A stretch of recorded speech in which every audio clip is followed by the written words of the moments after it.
So welcome to my Byte channel. My name is Mahesh and I'm having around 15 plus year of work experience in top tech MNCs and 20 plus year of the training experience. So since last 20 years I'm providing the training on a various technical platform like full stack development, Java development, Python development, PHP development, MERN stack, Mean stack, and DSA, and even the AI related with Python and many more technical profiles. So मेरा नाम महेश है, मैं एक software engineer हूँ और मैं जो है मेरे को around 15 plus year of work experience है and 20 plus year of the training experience है। अलग अलग कंपनीज में अलग अलग रोल पर काम करते हुए अलग अलग रोल पर लोगों को ट्रेन करके प्लेसमेंट लेवल तक पहुंचाने का मेरा काम है। मैं इस तरीके से लोगों को सपोर्ट कर रहा हूँ। मैंने भी सीरीज स्टार्ट करी है, सी लैंग्वेज की फर्स्ट सीरीज है। सी लैंग्वेज की सीरीज में हम लोग कवर कर रहे हैं आज अबाउट वेरिएबल्स डिस्कस करने चल रहे हैं। तो वेरिएबल्स कैसे काम करता है, वेरिएबल का इंपॉर्टेंस क्या है, how does variable works, how CPU uses those variables and how calculation happen over the variables. मतलब वेरिएबल कैसे काम करता है, वेरिएबल को रैम कैसे यूज़ करता है, सीपीयू कैसे यूज़ करता है और फिर क्या इंपॉर्टेंस है वेरिएबल का, वो डिस्कस करते हैं। तो आगे बढ़ाते हैं। Thank you.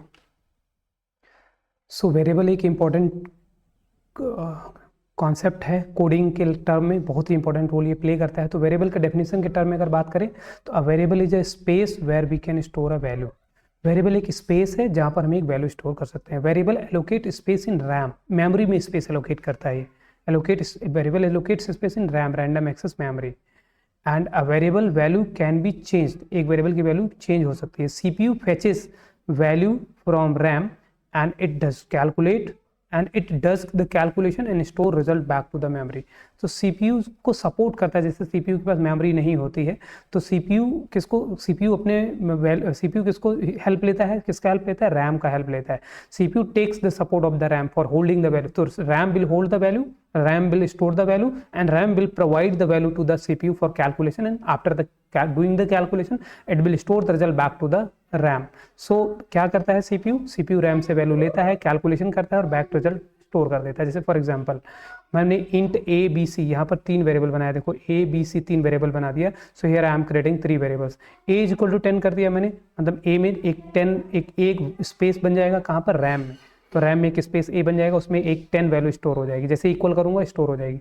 B is equal to क्या कर दिया मैंने 20, तो बी एक स्पेस बनेगा, उसमें एक वैल्यू 20 स्टोर हो जाएगी। सी इज इक्वल टू क्या कर दिया मैंने ए प्लस बी कर दिया, तो जैसे ही क्या होगा सी में एक वैल्यू आ जाएगी ए प्लस बी, लेकिन ए प्लस बी की डायरेक्ट वैल्यू यहाँ पर सी में स्टोर नहीं होगी। पहले सीपीयू क्या करेगा, ए और बी की वैल्यू ले लेगा अपने पास, सीयू को देगा, सीयू एलयू को देगा, एलयू कैलकुलेट करके उसका रिजल्ट निकालेगा, मतलब 10 + 20 करके 30 निकालेगा कौन, एलयू, और फिर बैक टू मेमोरी में स्टोर कर देगा 30।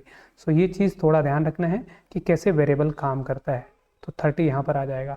तो सिंटेक्स ऑफ वेरिएबल क्रिएशन थोड़ा ध्यान रखना है। डेटा टाइप लगाएंगे, फिर वेरिएबल नेम। ये डेटा टाइप क्या होता है इसके बारे में थोड़ा डिस्कस करेंगे। फिलहाल के लिए आप ये जान लो इंट, फ्लोट, लॉन्ग, डबल जो हम लोग लगाते हैं कोडिंग में वो वेरिएबल डेटा टाइप होता है। और आगे जो लिख रहा हूँ roll number, marks, population, revenue, ये सब सारे वेरिएबल्स के नेम है। तो वेरिएबल 2 चीज़ ध्यान रखना है, एक डेटा टाइप पहला और दूसरा वेरिएबल का नाम ध्यान रखना है। तो ये दोनों चीज़ें हम वेरिएबल जब बनाते हैं तो थोड़ा ध्यान रखना होता है। और भी चीज़ें हैं उसके बारे में भी डिस्कस करेंगे, लेकिन अभी वेरिएबल का बेसिक कॉन्सेप्ट कवर कर रहा हूँ, फिर आगे डिस्कस करेंगे। अब एक पूरा प्रोग्राम के टर्म में बात करते हैं कि वेरिएबल कैसे हेल्प करता है। जैसे हमने एक प्रोग्राम लिख दिया, ये hash include studio.h, hash include conio.h। Studio और कोनियो ये दोनों हैं, ये दोनों हेडर फाइल होती हैं। इनमें कुछ लाइब्रेरी फंक्शंस होते हैं, जैसे printf, scanf इसमें होता है, getch, clear string कोनियो में होता है। मेन मेरा एक फंक्शन है जहाँ से हमारा कोड रन करना स्टार्ट करता है। जैसे ही पहले आपने वेरिएबल बना दिया तो ये 1000 वैल्यू 10,000 वैल्यू दिल्ली सेल्स में चला जाएगा, 20,000 वैल्यू मुंबई सेल्स में चला जाएगा। टोटल सेल्स के अंदर Delhi sales plus Mumbai sales दोनों को ऐड करके टोटल सेल्स में आ जाएगा। और टोटल सेल्स को जब प्रिंट कर देंगे तो यहाँ पर रिजल्ट आ जाएगा। और यहाँ पर देखो रिजल्ट 22,000। मतलब इस प्रोग्राम को जब कोई रन करेगा तो ऐसा लिखा हुआ आ जाएगा कि total sales is equal to 22,000, ऐसा आ जाएगा इस प्रोग्राम को रन करने के लिए। तो अगर रन करके देखना भी है तो हम आसानी से ट्राई कर सकते हैं। फिलहाल के लिए भी मैंने कोई ऐसा कंपाइलर नहीं इंस्टॉल किया है, शायद इंस्टॉल किया होगा। तो अभी हम लोग डायरेक्ट रन करके हम ट्राई कर सकते हैं। कहाँ पर, इस प्रोग्राम को ऑनलाइन ट्राई कर सकते हैं। तो मैं यहाँ पर एक ब्राउज़र खोल लूँगा, यहाँ पर मैं गूगल पर जा कर के टाइप कर दूँगा ऑनलाइन GDB कंपाइलर, onlinegdb.com खोल दूँगा। और खोलने के बाद यहाँ पर मैं पेस्ट कर दूंगा जो कॉपी किया हुआ था मैंने प्रोग्राम। यहाँ से लैंग्वेज चूज़ कर लूँगा सी लैंग्वेज, और यहाँ से conio.h की ज़रूरत नहीं पड़ती है तो हेडर फाइल को हटा दूंगा, इस वाले में ज़रूरत नहीं है। बाकी अगर दूसरे कंपाइलर में यूज़ करोगे तो कोनियो की ज़रूरत पड़ेगी। साथ साथ में गेट ch फंक्शन की भी ज़रूरत नहीं है। आप टर्बो सी वगैरह यूज़ करोगे तो वहाँ पर इसकी ज़रूरत पड़ती रहती है।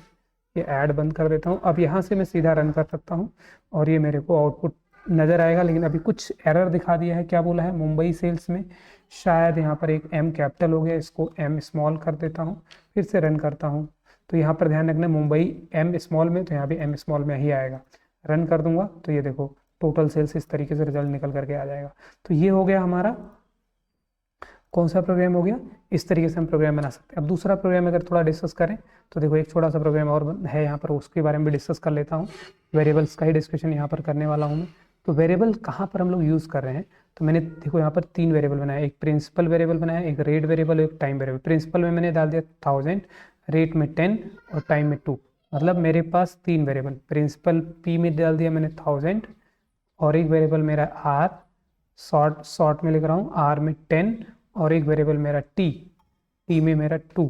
तो ये तीनों ही वेरिएबल इंटीजर टाइप के 3 वेरिएबल, इंट प्रिंसिपल में 10,000, रेट में 10 और टाइम में ये वैल्यू आ जाएगी। अब जब ये कैलकुलेशन करेगा तो ये जो वेरिएबल्स बनते हैं रैम में बनते हैं। कहाँ पर? वेरिएबल हमेशा ध्यान रखना है कहाँ एलोकेट होते हैं, रैम में। तो ये अब इनसे उठाएगा CPU के पास मेमोरी नहीं होती, CPU के पास सिर्फ कैलकुलेशन कैपेबिलिटी होती है। तो CPU के अंदर 2 यूनिट होता है, एक CU कंट्रोल यूनिट और एक ALU अरिथमेटिक लॉजिकल यूनिट। तो ये क्या, ये कैलकुलेशन कौन करता है? ये CPU करता है।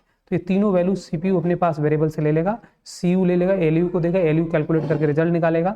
इसका रिजल्ट आएगा 200 निकाल करके फिर से SI एक वेरिएबल है उसमें स्टोर कर देगा। देखो यहाँ पर SI वेरिएबल है, SI में 200 स्टोर हो जाएगा यहाँ पर और फिर उसको प्रिंट भी कर देगा। तो इस तरीके से रिजल्ट 200 आएगा। तो ये है वेरिएबल का काम करने का तरीका। मिलते हैं नेक्स्ट वीडियो में, हम डिस्कस करेंगे आगे डेटा टाइप। Thank you.